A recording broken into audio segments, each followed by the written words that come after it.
जय हिंद। इस वीडियो में बात करेंगे बिहार शिक्षक भर्ती को लेकर।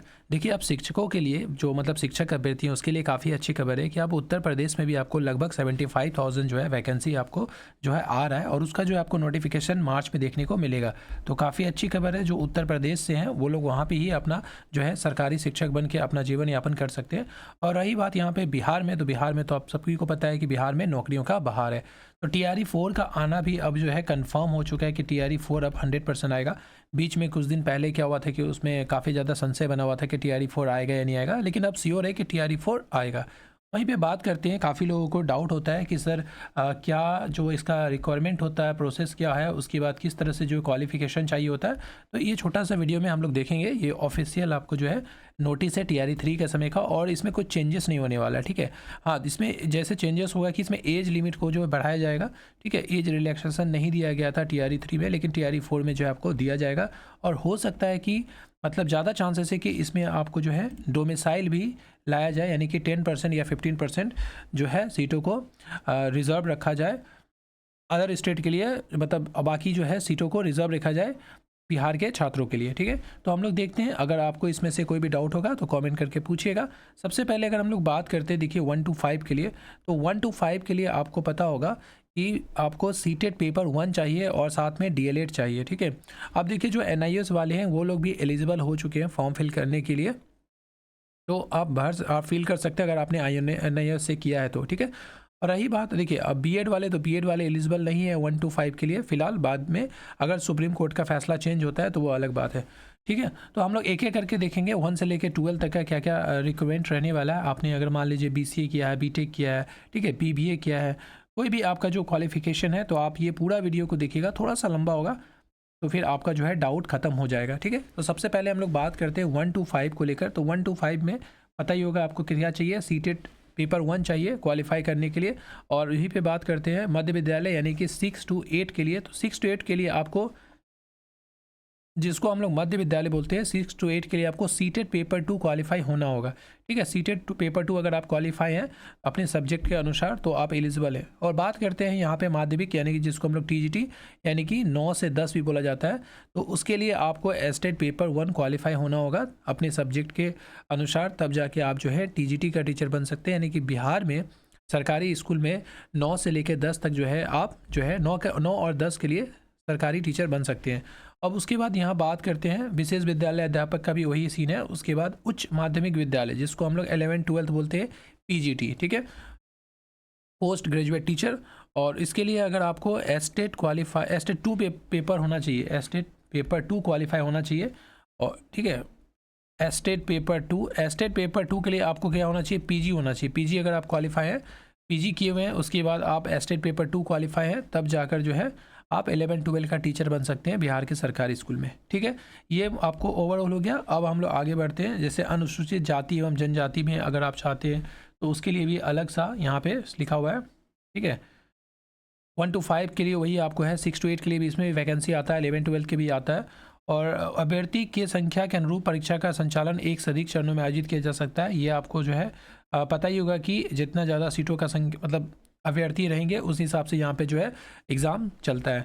और इस बार तो आपको TRE 4 में काफ़ी ज़्यादा लगभग 9 से 10 लाख शिक्षक अभ्यर्थी अपीयर होने वाले हैं। तो यहाँ पर जो है बहुत ज़्यादा कंपटीशन रहने वाला और एग्ज़ाम चल सकता है काफ़ी दिनों। वहीं पे बात करते हैं, किसी भी तरह का अपेयरिंग को मौका नहीं दिया जाता है। अगर आपने जैसे सीटेट किया है या फिर आपने एस्टेट सीटेट नहीं किया, अगर आप अपेयरिंग बोल कर करेंगे तो नहीं कर सकते हैं, चाहे वो DLED और B.Ed हो। किसी भी तरह का अपेयरिंग छात्र को मौका नहीं दिया जाता है। ठीक है, तो TRE 4 में भी मौका नहीं मिलेगा। उसके बाद हम लोग बात करते हैं यहाँ पे कौन कौन एलिजिबल है। तो देखिए फ़िलहाल के लिए ये TRE 3 के जो नोटिस है इसके अनुसार भारत का नागरिक हो, यानी कि डोमिसाइल जो है यहाँ पे नहीं लगाया गया है, कोई भी ऑल ओवर इंडिया में जो है फॉर्म फिल कर सकता है। ठीक है, देखिए विद्यालय अध्यापक के पद पर नियुक्त हेतु राष्ट्रीय अध्यापक शिक्षा परिषद द्वारा समय समय पर निर्धारित शैक्षणिक और प्रशैक्षणिक योग्यता धारित करता हो। ठीक है, विशेष विद्यालय अध्यापक के लिए अर्हता भारतीय पुनर्वास परिषद के अनुरूप अनुमान्य है। तो ये भी पता होगा कि NCTE से जो है आपको अप्रूव होना चाहिए, जो डिग्री है UGC से अप्रूव होना चाहिए। ठीक है, अब देखिए यहाँ पे अगर हम लोग बात करें सबसे पहले 6 to 8 का,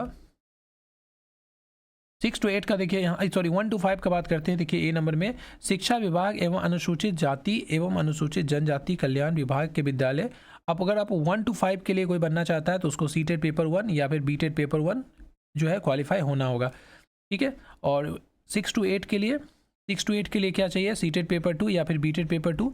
अब देखिए बीटेट जो है आपको बहुत सालों से नहीं कराया गया है, इसीलिए जो है बीटेट के लिए मांग कर रहे हैं कि बीटेट किया जाए। और बीटेट जो है आप सभी लोग आवाज़ उठाइए तो बीटेट होगा, क्योंकि सीटेट जो है ना बहुत सारे ऐसे बच्चे हैं जो क्वालिफाई नहीं कर पाते, उसका पासिंग परसेंटेज जो होता है काफ़ी कम हो सीटेट का, ठीक है ना। पासिंग परसेंटेज बहुत कम है, आपको 12% या 15% ही है, इसीलिए बीटेट होना बहुत ज़रूरी है। उसके बाद बात करते हैं 9 to 10 के लिए, तो हम लोग देखें 9 to 10 के लिए एस्टेट पेपर 1 होना ज़रूरी है, ठीक है। और 11-12 के लिए आपको एस्टेट पेपर 2 होना ज़रूरी है। तो एस्टेट भी देखिए हुआ नहीं है, एस्टेट आपको बहुत ज़रूरी है कराना। जो अभी नए सेशन के जो शिक्षक अभ्यर्थी हैं जो जैसे कि 22-24 वाले, वो लोग अपेयर नहीं हो पाए थे एस्टेट पेपर 1 में, तो उनके लिए जो है एस्टेट पेपर 2 होना बहुत ज़रूरी है। और ज़रूर होगा, आप लोग जो है आवाज़ उठाते रहिए और तैयारी भी करते रहिए। जैसे ही आपको आएगा नोटिफिकेशन, आप लोग फॉर्म फिल कीजिएगा और एस्टेट क्वालिफाई करके एलिजिबल हो जाइएगा 9, 10 और 11-12 के लिए। अब यहाँ बात करते हैं तो सीटेट के लिए आपको 60% चाहिए, अगर आप जनरल हैं, अदर स्टेट से हैं तो, और पिछड़ा वर्ग में है या फिर ईबीसी में है या फिर सामान्य कोटा की महिला है तो आपको 55% अंक चाहिए सीटेट में, ठीक है। और उसी तरह से आपको अनुसूचित जाति या अनुसूचित जनजाति या निःशक्त कोटि की उम्मीदवारों के लिए 50% चाहिए। तो सीटेट के लिए बेसिकली आप ये जानिए, अगर आप यूआर हैं, ठीक है, चाहे आप अदर स्टेट से हैं तो आपको यूआर में काउंट किया जाएगा, तो आपको 90 नंबर होना चाहिए 150 में से। अगर आप बीसी हैं या फिर आप ईबीसी हैं तो आपको कितना 82 नंबर चाहिए, ठीक है। अब देखिए बीच में कुछ दिन पहले 82, 83 को लेकर काफ़ी ज़्यादा जो है यहाँ पे आवाज़ किया जा रहा, मतलब बात की चर्चा चल रहा था, लेकिन अब 82 में ही एलिजिबल है, ठीक है। अब वहीं पे बात करते हैं हम लोग जो है डिग्री क्या क्या चाहिए आपको, ठीक है। तो देखिए डिग्री आपको, अगर आपने 1 to 5 का बात करते हैं तो डीएलएड क्या होना चाहिए, न्यूनतम 50% अंकों के साथ उच्चतर माध्यमिक, यानी कि आपको 12th होना चाहिए या इसके समकक्ष, कहीं पे इसको अलग अलग नामों से जाना जाता है अलग अलग स्टेट में।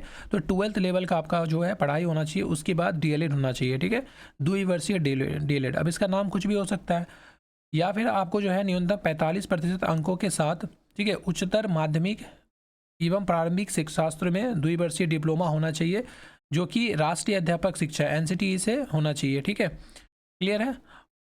और यहाँ पे वही लिखा हुआ है डीएलएड वगैरह के बारे में। तो अब बात करते हैं हम लोग 6 to 8 में। तो 6 to 8 के लिए देखिए, आप जब ग्रेजुएशन करते हैं तभी जाके आप जो है बीएड करते हैं, ठीक है, और डीएलएड भी कर सकते हैं, लेकिन उसके लिए सीटेट में आपको चाहिए सीटेट पेपर 2 क्वालिफाई होना चाहिए। सीटेट पेपर 2 क्वालिफाई अगर आप हैं तभी जाके आप एलिजिबल होंगे 6 to 8 का टीचर बनने के लिए। और अगर आपने बीएड किया हुआ है, बीएड करने के बाद भी आप जो है 6 to 8 का टीचर बन सकते हैं, ठीक है। और बीएड देखिए तभी करते हैं जब आप क्या ग्रेजुएशन करते हैं, ग्रेजुएशन करने के बाद ही बीएड होता है। तो ग्रेजुएशन प्लस आपको जो है बीएड और प्लस सीटेट पेपर 2, तब जाके आप जो है 6 to 8 का टीचर बनते हैं। और नहीं तो आप जो है 12th किए हुए हैं प्लस आपको डीएलएड किया हुआ है, तब जाकर जो है आप, ठीक है, 6 to 8 का टीचर बनते हैं। अब यहाँ पर देखिए जो 18 महीने का था वो TRE 3 के लिए नोटिस है, लेकिन अब जो है सुप्रीम कोर्ट इसको एलिजिबल कर दिया हुआ है। तो अब जो TRE 4 का आएगा तो उसमें देखिएगा NIS वाले लोग भी फॉर्म फिल करेंगे, तो काफ़ी ज़्यादा कंपटीशन बढ़ने वाला है। अब यहाँ पे बात करें तो 6 to 8 में देखिए 3 तरह के यहाँ पे शिक्षक बनते हैं। एक आपको जो है मैथ साइंस का, दूसरा SST का, और तीसरा आपको जो है भाषा विद्यालय का, जैसे कि आपको इंग्लिश हो गया, ठीक है, उसके बाद हिंदी हो गया, फिर आपको संस्कृत हो गया, और आपको जो है उर्दू हो गया, ठीक है, संस्कृत और उर्दू हो गया। तो इस तरह से आपको इंग्लिश, हिंदी, संस्कृत और आपको एक मैथ साइंस का 6 तरह का टीचर बनते हैं, एक SST का। तो टोटल आप इस तरह से 6 to 8 में टीचर बन सकते हैं अपने सब्जेक्ट के अनुसार। अब कॉम्बिनेशन यहाँ पे देखिए, अगर आपने ग्रेजुएशन में जैसे मैथ साइंस किया हो या फिर BCA वाले भी जो है मैथ साइंस के लिए एलिजिबल होते हैं। अगर आपने एक भी सेमेस्टर में मैथ पढ़ा है, ठीक है, या फिर आपका फिजिक्स हो या केमिस्ट्री हो, तब जाके कॉम्बिनेशन बैठता है। तो चलिए सबसे पहले इसका कॉम्बिनेशन देख लेते हैं हम लोग। इसको लेके काफ़ी ज़्यादा जो है यहाँ पे डाउट रहता है, ठीक है। देखिए अगर आप 6 to 8 के मैथ साइंस के टीचर बनना चाहते हैं, ठीक है, देखिए गणित एवं विज्ञान विषय के लिए स्नातक स्तर यानी कि ग्रेजुएशन पे गणित, सांख्यिकी, भौतिकी, रसायन, जीव विज्ञान। तो इसमें से कोई भी 2 सब्जेक्ट आपने पढ़े, चाहे वो 2 सेमेस्टर में हो या 1 सेमेस्टर में हो, ठीक है। जैसे आपको मैथ पढ़े होंगे, क्या सांख्यिकी या फिजिक्स या क्या रसायन यानी केमिस्ट्री, या फिर आपको जीव विज्ञान पढ़े होंगे, तो जाके आप जो है एलिजिबल है 6 to 8 में मैथ साइंस के शिक्षक बनने के लिए, ठीक है। तो BCA वाले भी कई बार जो है मैथ पढ़ते हैं और फिजिक्स या हो या फिर केमिस्ट्री हो, तो ये सब जो है आप पढ़ते होंगे तो जाके आप एलिजिबल हो जाते हैं, ठीक है। और नहीं भी तो आपको साफ साफ लिखा हुआ है नोटिफिकेशन में कि जो BCA है वो आपको मैथ साइंस के एलिजिबल होंगे। और यहीं पे बात करते हैं SST के लिए। तो SST के लिए देखिए इतिहास होना चाहिए, भूगोल, राजनीति शास्त्र, दर्शन शास्त्र, अर्थशास्त्र, वाणिज्य, मनोविज्ञान, समाज शास्त्र, गृह विज्ञान में कोई भी 2 विषय का अगर आपने पढ़ा होगा ग्रेजुएशन में तो आप जो है SST के टीचर बनेंगे 6 to 8 में। और यहाँ पे भाषा विषय के लिए तो आपको ही पता होगा, स्नातक स्तर पर यानी कि ग्रेजुएशन पर आपको सब्सिडरी में विषय के रूप में संबंधित भाषा विषय पठित हो। जैसे संस्कृत भाषा के लिए संस्कृत में स्नातक शास्त्री की उपाधि होना चाहिए, उर्दू शिक्षक के लिए आलिम की उपाधि उर्दू में स्नातक होना चाहिए, तब जाके आप जो है यहाँ पर एलिजिबल होते हैं, ठीक है। तो 6 to 8 में क्लियर हो गया। और बाकी आप यहाँ पे देख सकते हैं तो आपको ये होगा ग्रेजुएशन में 50% अंकों के साथ BEd होना चाहिए, या न्यूनतम 45 अंकों के साथ आपको शिक्षा शास्त्र में 1 वर्षीय स्नातक यानी कि BEd, जो इस संबंध में समय समय पर जारी किए गए राष्ट्रीय अध्यापक शिक्षा परिषद मान्यता यानी कि NCTE तथा UGC से आपको जो है होना चाहिए रिकॉग्नाइज, ठीक है।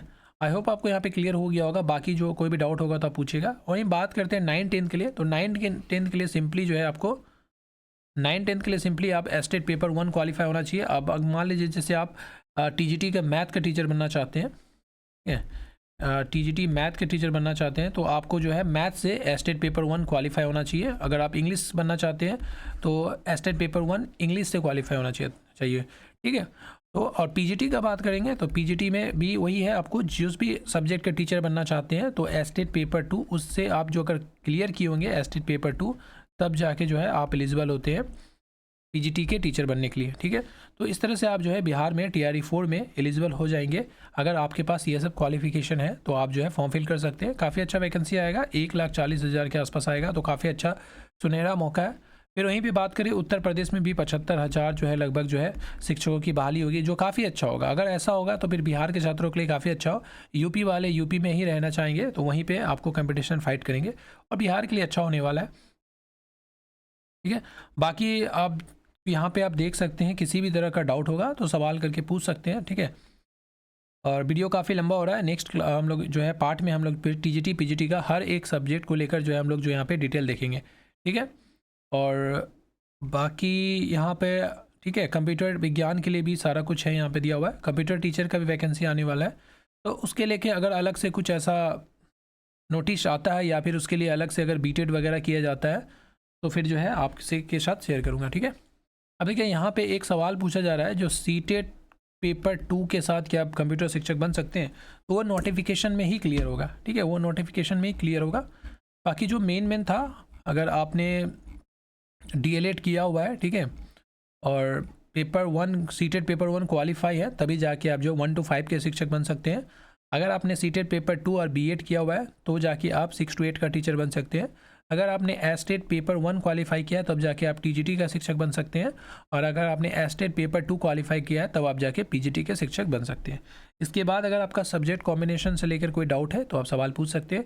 BCA वाले एलिजिबल है, और BBA वाले जो है आप इंग्लिश से जो है 6 to 8 का टीचर बन सकते हैं, SST का टीचर नहीं बन सकते हैं, ठीक है।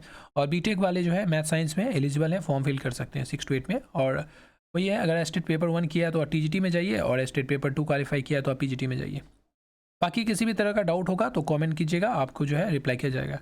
चलिए मिलते हैं किसी और वीडियो में किसी और अपडेट के साथ। Thank you so much. अगर आपने यहाँ तक देखा है तो आपसे बस एक छोटा सा रिक्वेस्ट है, वीडियो को लाइक करके कमेंट करके जरूर जाइएगा। Thank you so much for watching this video. God bless you all.